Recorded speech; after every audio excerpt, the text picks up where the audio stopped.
জাল করে নিতে হবে, কারণ আমি যেহেতু শুকনো শুকনো রান্না করবো, তো সেই জন্য কিন্তু জল আছে অল্প অল্প, সেটাকে ভালো করে শুকিয়ে নেবো।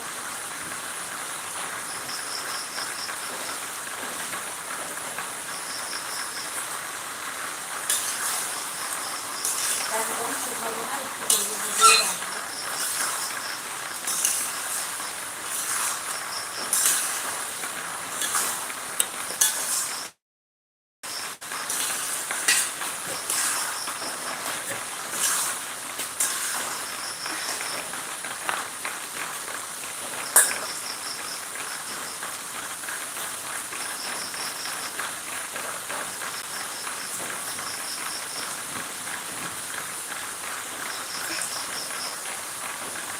আমাদের এখানে হালকা হালকা বৃষ্টি হচ্ছে, তো সেই সঙ্গে গাছের এমনি রান্না করতে একটু ভালোই লাগে।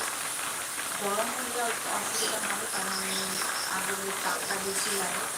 শীতের সময় কিন্তু উনুনে রান্না করতে তেমন একটা খারাপ লাগে না, ভালোই লাগে।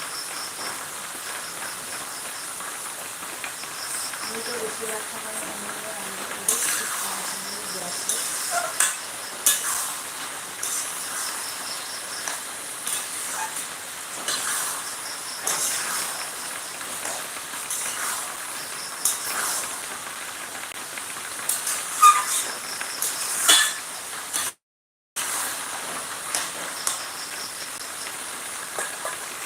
তো আমার রান্না কিন্তু কমপ্লিট হয়েই এলো, এখন নামিয়ে নেব।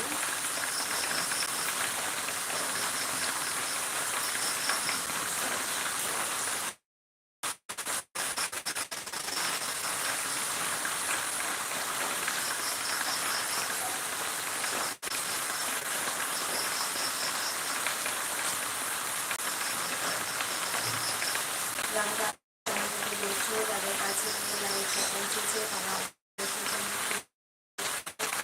অবশ্যই পাশে থেকো। যাদের চ্যানেলে কম সাবস্ক্রাইবার আছে, তারা অবশ্যই কমেন্ট করে চ্যানেলে রিপ্লাই করবে।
চলো, রান্নাটা আজকে কমপ্লিট হয়ে গেল।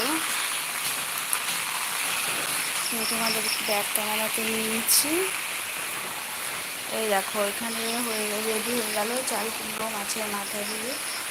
আর এখানে আমাদের সবজি কী আছে সেটা তোমাদের দেখাচ্ছি। দেখো, আলু, বেগুন, ঝিঙে, তারপর এটাকে দুসকুশি বলে, তোমরা কী বলো জানি না, এটাকে দুসকুশি বলে আমাদের এখানে। এখানে আছে আদা, রসুন, লেবু, এটা কাঁচা লঙ্কা, এখানে আছে ঝুরি পেঁয়াজ, আর এখানে আছে পটল আর আলু। এই দিয়ে পুরো ব্রেঞ্চটা আমাদের ভর্তি। তো এই দেখো, রান্না যেহেতু আমার হয়ে গেছে, তো আমি কিন্তু মোটামুটি সবটাই গুছিয়ে নিয়েছি। এই দেখো, তোমাদের দেখাচ্ছি, সব কিছু গোছানো হয়ে গেছে। এখন শুধু এইগুলোকে মেজে নেব। সবজিটা হয়ে গেছে, নামিয়ে নেব। তো চলো, কেমন হয়েছে একটু দেখতে নেড়ে দেখিয়ে নিই। এটা কিন্তু বেশি ঝোল ঝোল টাইপের করবো না, আমি একটু শুকনো শুকনো রাখবো। এই দেখো, জলটা কিন্তু এখনও আছে অল্প অল্প, তো সেই জন্য আমি এটাকে আর একটু জাল করবো। তো এই দেখো, শুকনো শুকনো হয়ে গেছে কিন্তু।